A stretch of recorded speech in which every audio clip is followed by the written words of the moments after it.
Please welcome my honorable panelists, Sunny, Kevin, Mr. A, and Michael. Please welcome to the stage.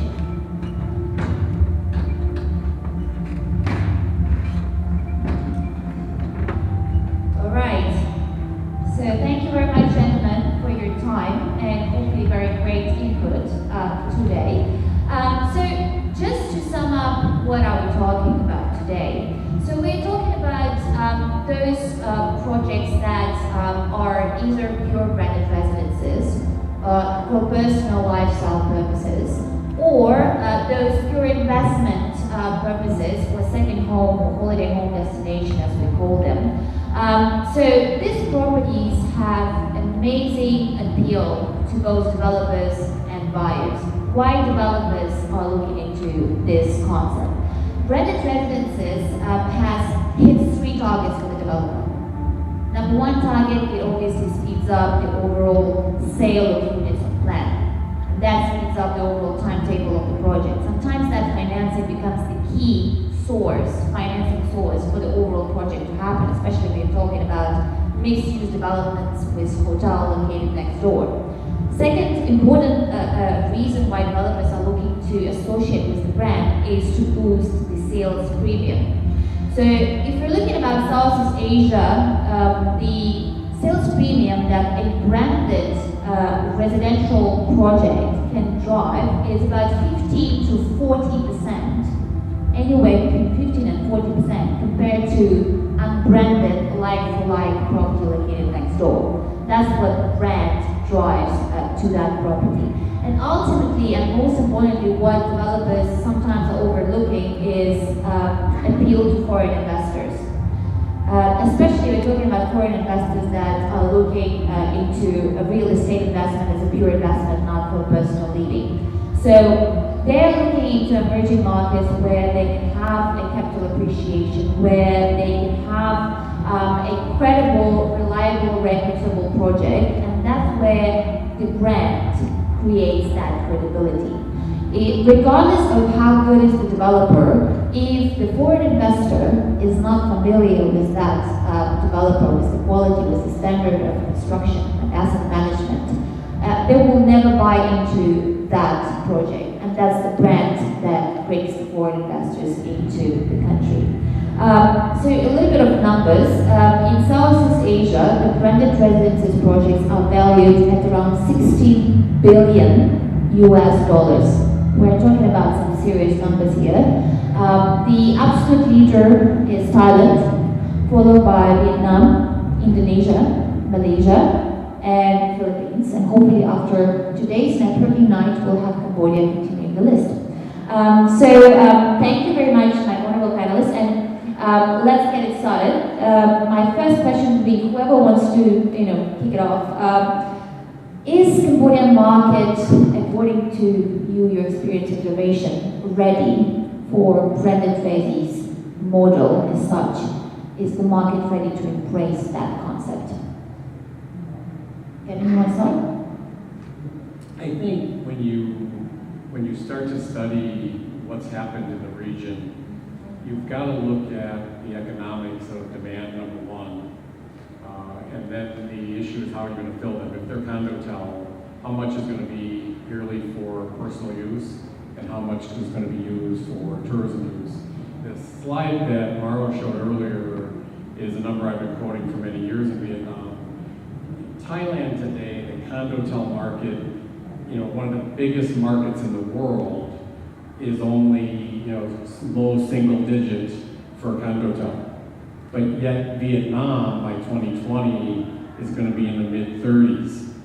That should scare the hell out of anybody in Vietnam who's talking about doing a condotel project. I think the caution for Cambodia is, how do you make sure that that oversupply doesn't happen? All of the yield guarantees going with that 35% of the market is going to kill the market. Vietnam's having a great ride. That is going to kill the market. That is going to be a serious, serious issue come 4, 5, 6 years from now, without a doubt. So condotel projects that have a yield guarantee are definitely going to have a challenge because there will be oversupply, there will be overbuilding. So I think the issue is you have to hedge your bet against that overbuilding. Okay, no guarantees. Number one lesson. Sunny? First of all, I think first we have to understand that condo hotels fundamentally are just condominium. So as you, we have seen, for the past 10 years, buildings are getting better, So obviously, the property management side of it will have to catch up. The standard of property management will have to catch up. So with all this branded management company coming in, we can identify two sectors. Who does it benefit? The developers or the investors? So I think that along with all these better and bigger projects now in the market, the management standards will definitely need to upgrade.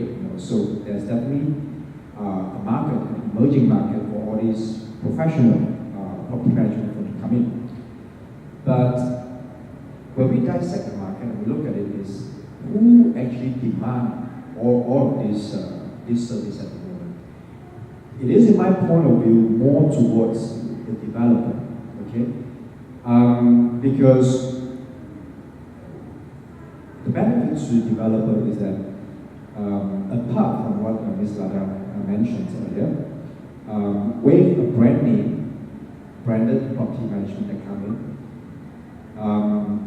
it will benefit their sales, you see. So for developers selling their projects, this is definitely a plus.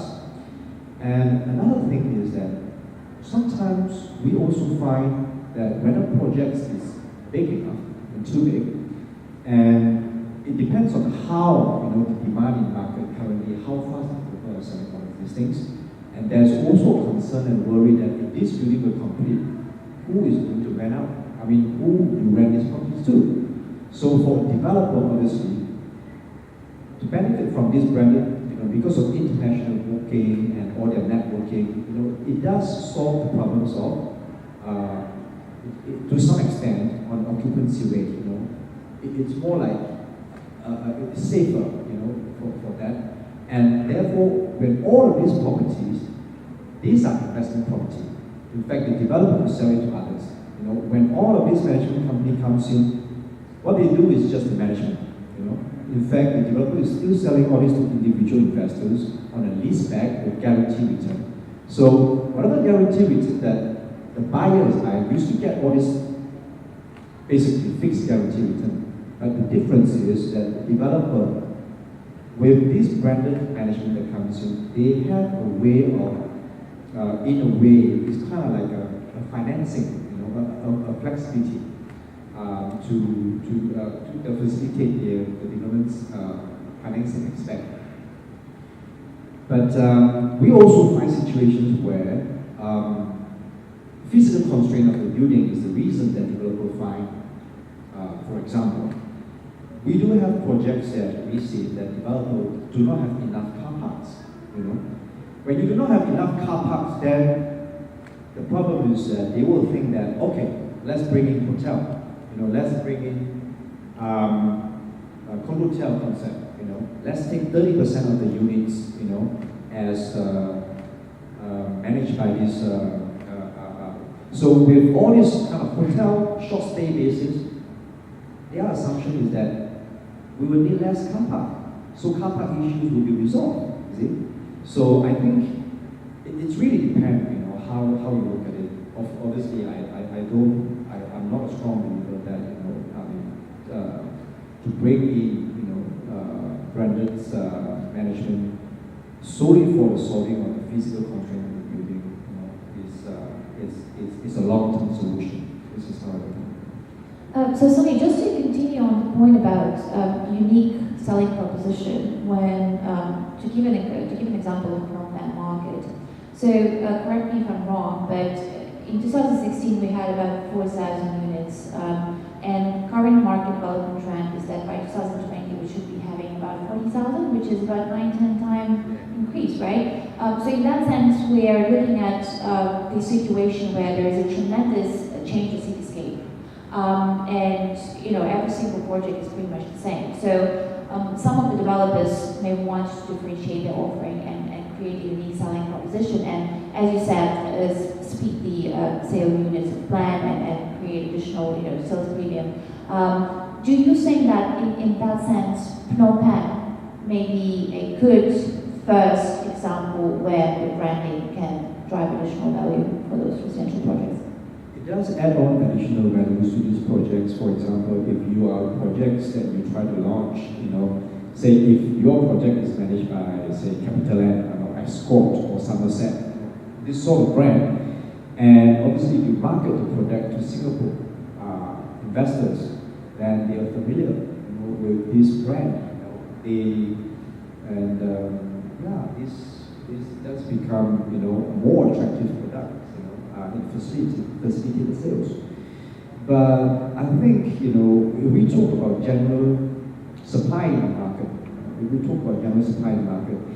it's easy that in the market people start calling, okay, there could be an oversupply, and so when we talk about oversupply, we also need to dissect the market into oversupply in which category, high-end category, medium-high category, medium, mid-end category, because obviously, the fact is most foreign investors, foreign developers that come in, their projects are almost definitely above 2005, per square meters.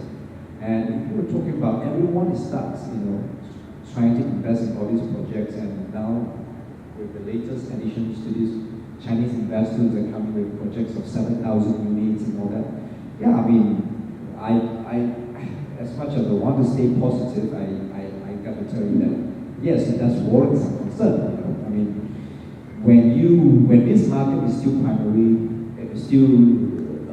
primary market where the pricings are decided by the developer, and you have yet to see a secondary market that comes out, and so you will need to worry about when all of these buildings and all these units were completed, where are your tenants? So that's when developers start to think about, okay, let's turn some of that into branded management, condotel. All these names sometimes is good for marketing, but in the long run, does it solve the whole fundamental issue of oversupply, if there is one? Yeah, Mike, maybe you want to touch base on whether Cambodian market is ready to embrace the concept of resis as part of mixed use, especially from architectural perspective, because you're involved with developers directly on this sort of things. Yes, I think ready, Cambodia is ready for anything, so no problem for that. And it's a fast-growing market, very fast. In 7 years, I've seen in Phnom Penh 7 years ago, we have 3 high-rise buildings, now there's nearly 700.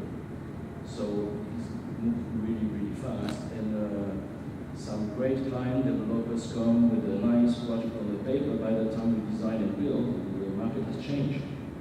So it's going really, really fast. So as a consultant, as a designer, as a project manager, we always try to bring more flexibility in the design. So when the investor changes mind, when the operator wants to change the strategy, we can do it easily.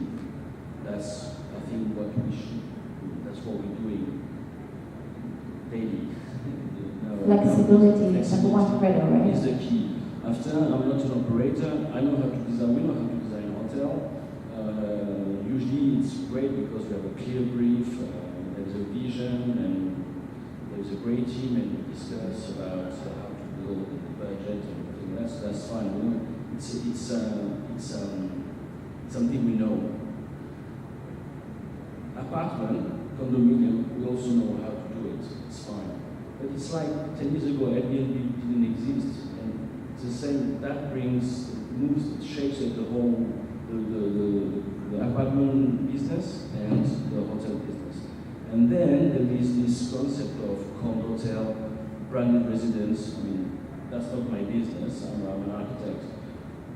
What does it mean when I have to design? You know? Should I put a bigger kitchen? Should I provide a big balcony? The end user will love a big balcony. They invest in it, not cost. So it's always this discussion with the investor, with sometimes with the end user. Not always. That's the problem.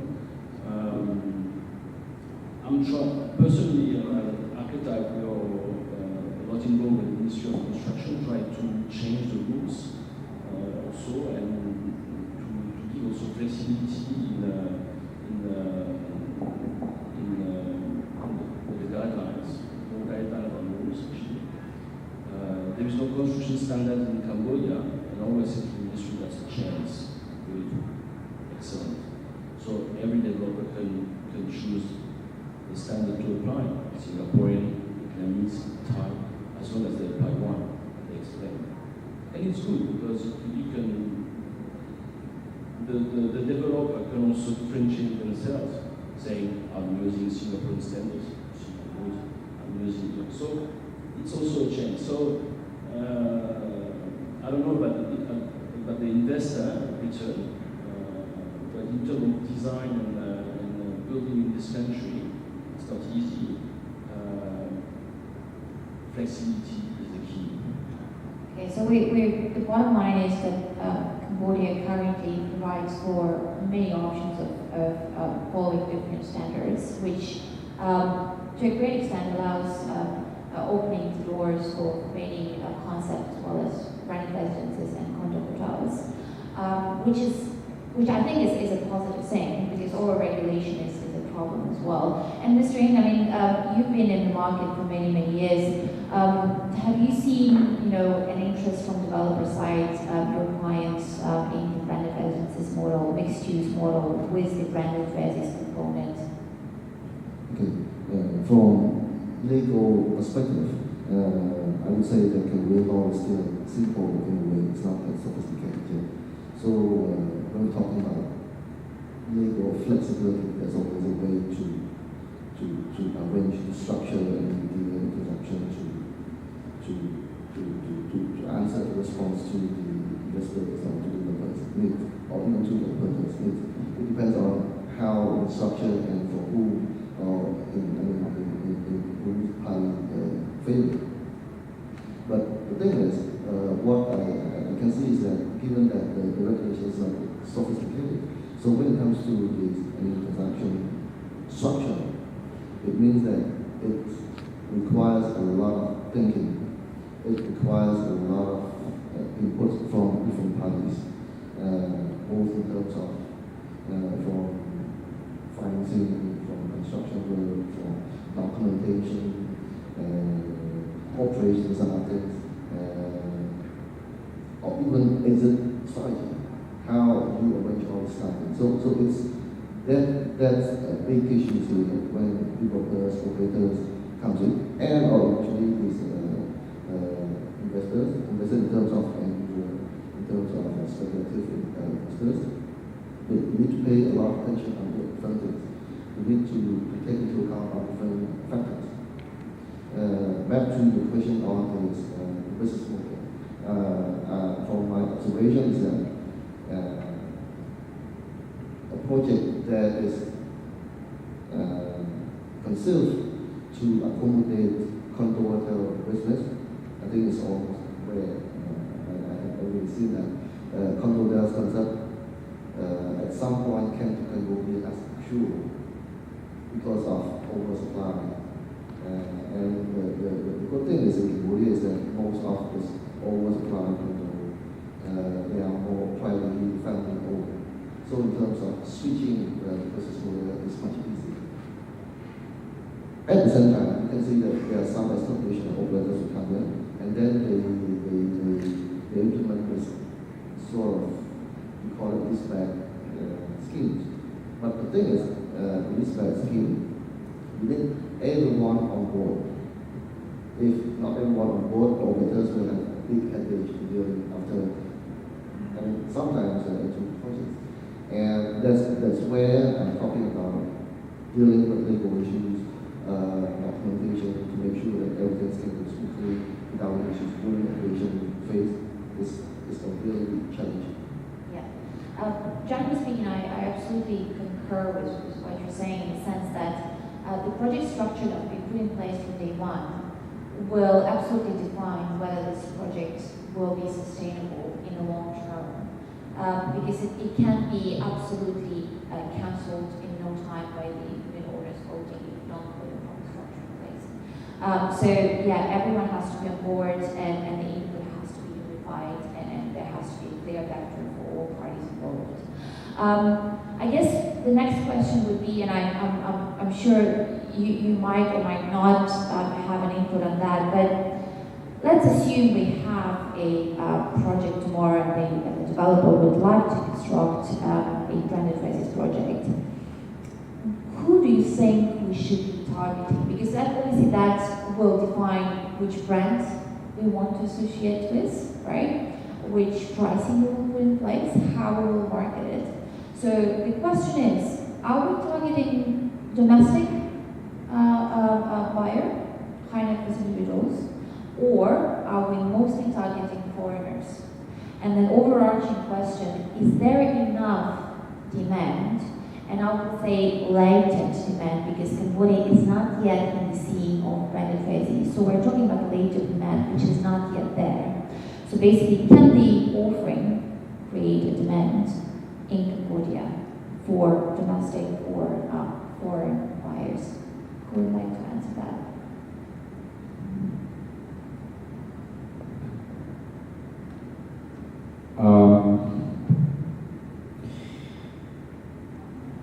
If we talk about investment, tendency of investments, local or foreigners. Now, if we have this sort of products, whether it's hotel or in the urban area or in the resort area, it is my point of view that yes, obviously you will have some high-profile local people purchase this sort of property, but I would still think that that's very small. Because if we know the investment, tendency of the local, basically, are you satisfied with 6% to 8% investment return? But a lot of local investors. The tendency of investment would towards purchasing land, because this is how, for the past many years, you see, the increase in the land values and all that. So I would say, the local tendency is still towards purchasing land rather than this sort of completed product. This is a completed product, but for foreign investors, this is more like the foreign investment companies. I mean, if you look at this previous projects that were on the screen, right, in Southeast Asia, this is a tremendous market, and most of the buyers of those units are not locals. Like with few certain exceptions, and Vietnam would be a great example where high net worth individuals in the last 5 years, the percentage of those in population increased dramatically. But other than that, mostly those are foreign investors that are upper mid scale segment that have extra cash, and instead of investing into any other sort of investment vehicle, they invest into residential properties. And there was a research in 2016 by I think Morgan Stanley that residential real estate is the most. Who's going to come back a second and a third time? And when you look at the repeat business today in Cambodia at 30%, that's a darn good number for only 6 million tourists. So if that number continues to grow, that's where the market's going to be for the villa buyer, because they like the country, they like the feeling.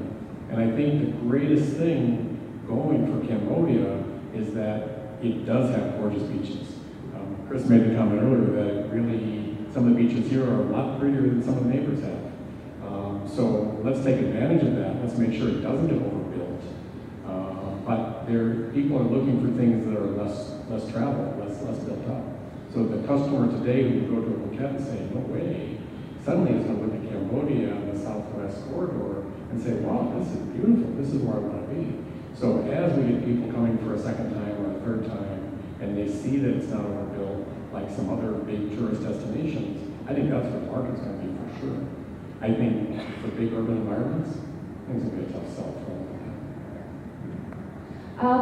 I think my next question would be, as a continuation of the previous one, if you were to stake on a location for the branded basis project, would you stake on the urban development for the branded basis or a leisure destination coastal line?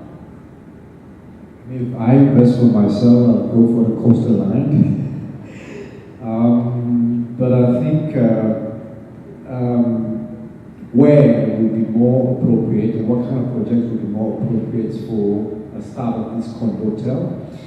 I think it will still be the physical constraint of the building. I mean, like being a condominium, you have limited facilities. So if you're one of these mixed development whereby you have residential, you have enough blocks, to separate a few blocks for exclusivity,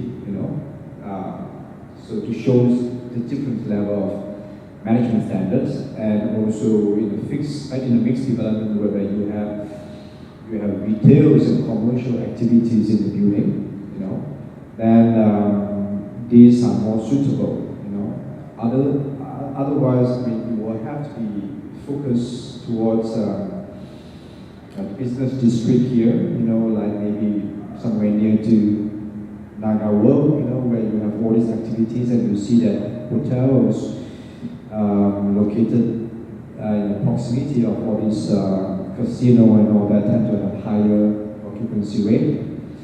So, yeah, I think, if the question is about condo hotel, where do they start? Where? More like projects that allow you to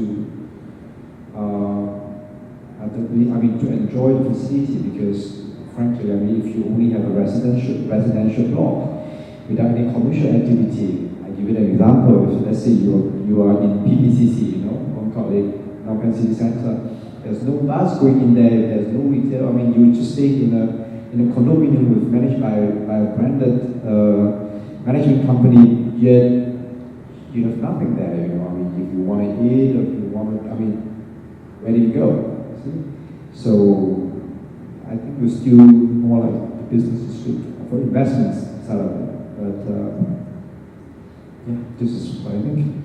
Well, Kevin, I guess that question, my question to you, based on the fact that you were saying about coastal line and people coming for repeat visits in that area mostly, do you see if those people will be looking into investments as a second holiday home, right? To visit again and again once a year as a family, or as a pure investment because they like the coastal line and those beautiful beaches that you're referring to.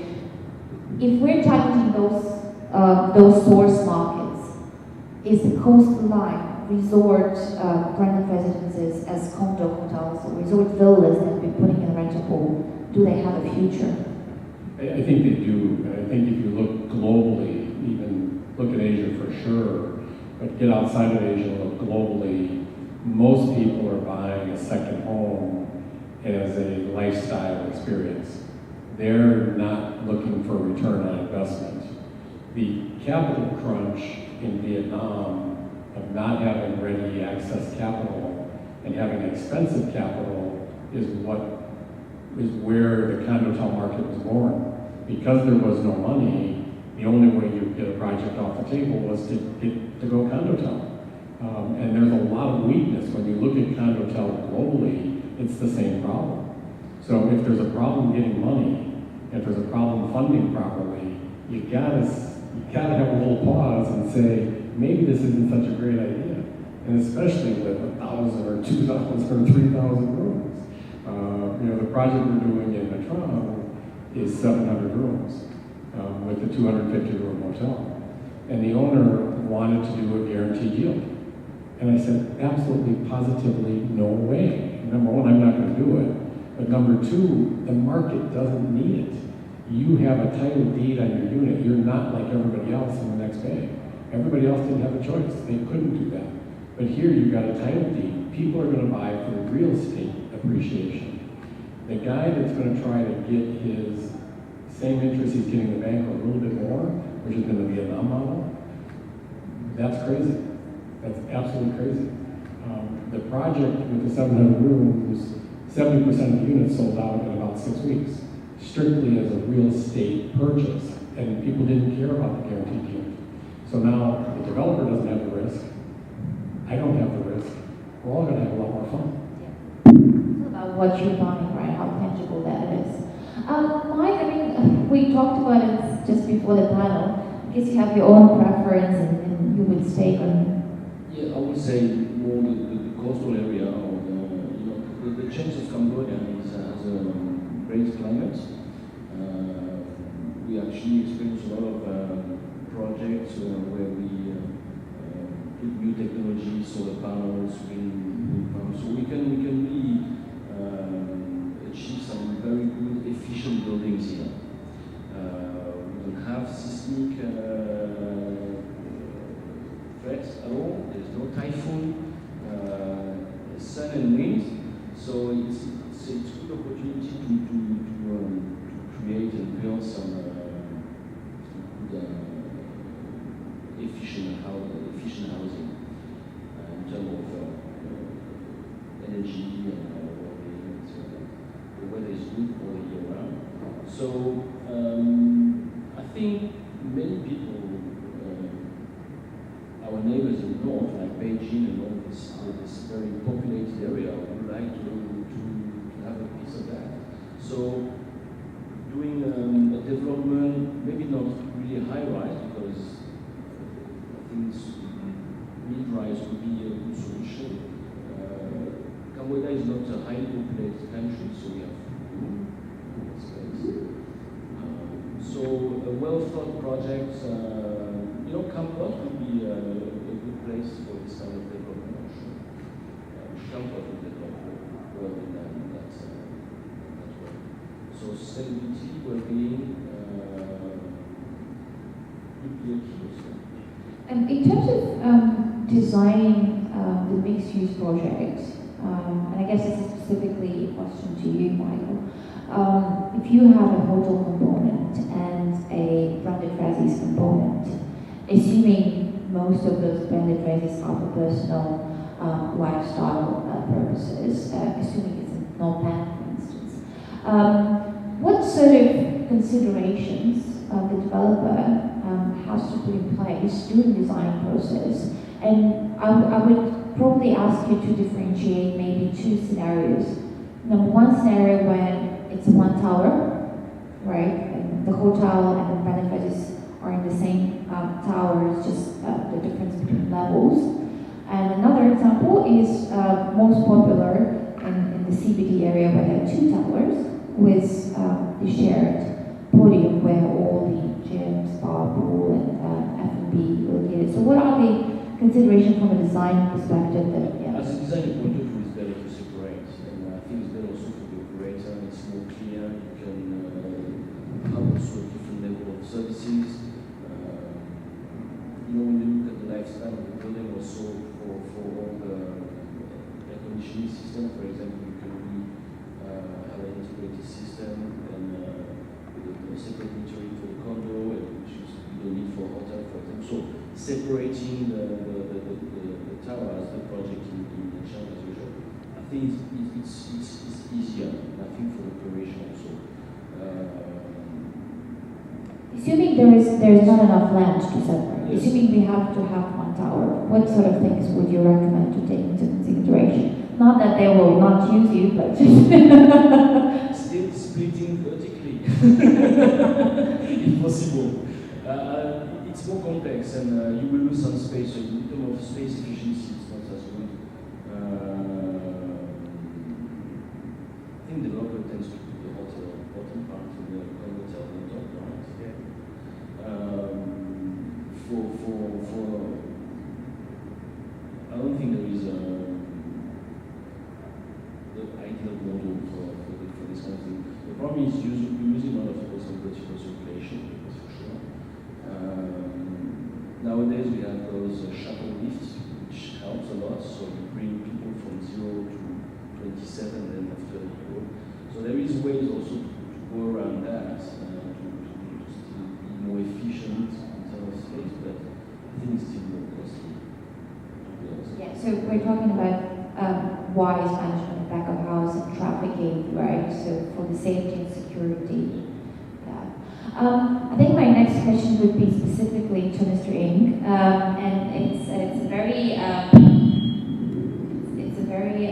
interesting question in terms of implementation of that model. Someone has a mic next to me. So, Mr. Ng, from an existing legal framework, I guess my question is whether the rental pool program, the condo hotel model, can work in Cambodia, and what sort of, if there are any impediments, restrictions that do not allow to avail of that model to the fullest, what are these impediments and how we can maybe work things out to make sure we have a sustainable model. And when I say sustainable model, we make sure that the operator ultimately has full control over the condo hotel, and there is a sort of certainty based on existing structure that the unit owners tomorrow cannot vote to get a brand down. So what are the legal considerations? And floor over to you now. I think I just mentioned briefly on this the issues that the Cambodia law is quite simple, it's not that sophisticated.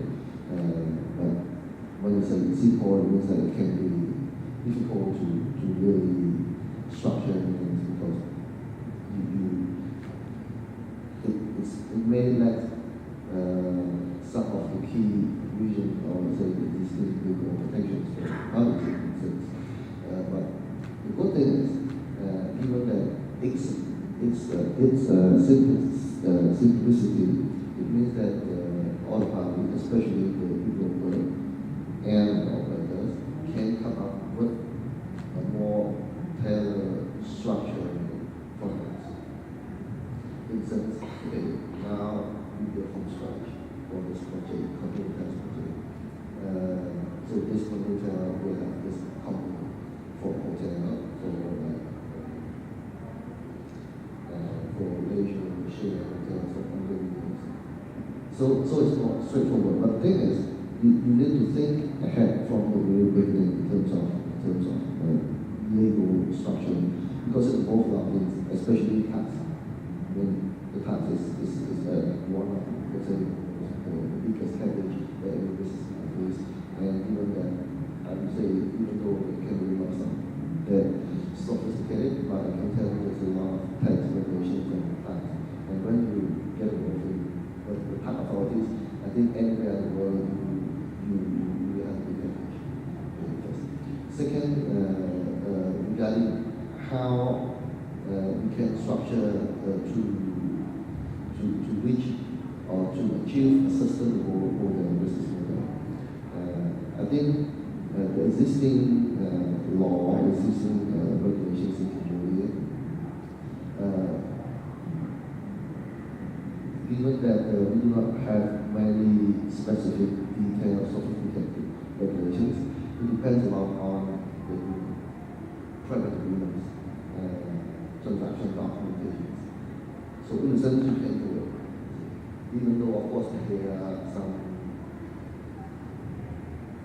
arrangement that you may have to test when it comes before the judge, for instance. You have to keep pushing this frontier how much the law protects this party or the parties. But in a way, I would say that already there's this possibility, flexibility that is affordable to the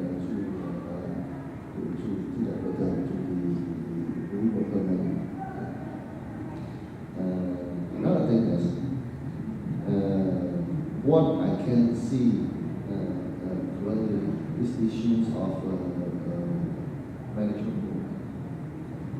Under the current co-owned regulations, there's only few regulations on management board. It means that if we do not do it properly, this would open up a lot of issues when it comes to the operations. So when you say that whether we can come up with a proper scheme, a proper arrangement between the owners of the unit and the operators, because it's the operators who take on the risk. And as I mentioned earlier, that you do all the leaseback arrangement or leaseback scheme, but if you cannot get all the unit owners to come on board, you manage only 40, 50, or even 70% of the building, and then you cannot do this and do that because there are so many people that no, I don't want to do that. I prefer my building. I prefer the facilities being run over that way. So you have to go through that. So just to get a clear cut of that. So there is a management board, right? I mean, the law mentioned all this requirement on management board, but in reality is that there's very few people, very few implementers, and there's no such detailed regulation on running, setting up, running this management board. I know that at some point it's going to be a market self-regulation in a way that force people to put up something, some structure to make sure that there's a sustainable operation of their building. But for now, it's a challenge. I guess the important notion here is that we're talking about an arrangement that will exist for 10, 15 years from now after the property is open. So we need to think ahead what sort of, most probably what practice will Cambodia will take as an example, which legislation or which country they will replicate or use as a model to replicate in their own legislation. And that's a challenge of most emerging markets, be it in Asia, be it in the Middle East, because you have to think and think of in a most stringent way in terms of, let's assume they will take it as a model of legislation of Australia, which is very, very regulated. So we have to think about the worst case scenario. The worst case scenario, this will be a very regulated area in 5 years from now as a consumer protection. So what we have to put in place, considering that potential scenario, in our transaction documentation, so that if there will be this legislation, we still survive, our model is still sustainable.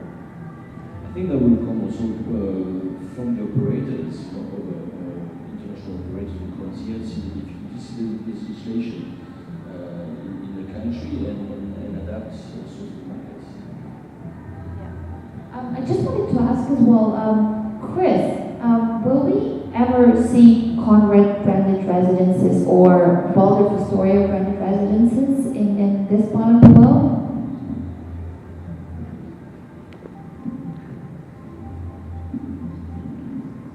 If I answer this question, can we have a drink? We should. I think the panel has actually already answered the question in many ways. I think when we look at it from I think two main points of view. The first point of view is the market. Is there actual real market demand, or are developers just trying to, for the worst word, flog off units at a promised return, which will highly likely not materialize? If that's the case, we always stay away. The other question is legal. For us, it's not a question of is it possible. For us, it's a question of is there a specific legal framework in place that addresses that specific relationship. And I think that's not yet the case in Cambodia. So for us at Hilton, we take a step back and we wait. Because whenever discussions, even myself, I go to the legal team and I say, oh, but nothing will happen and it'll be fine and so on, and everybody are nice people. Well, Hilton's been around for almost 100 years, and so every this would never happen has already happened in other places around the world. So we just tend to step back and take a conservative approach. So the final note is we're waiting for proper legislation to see Waldorf Astoria residences. One day.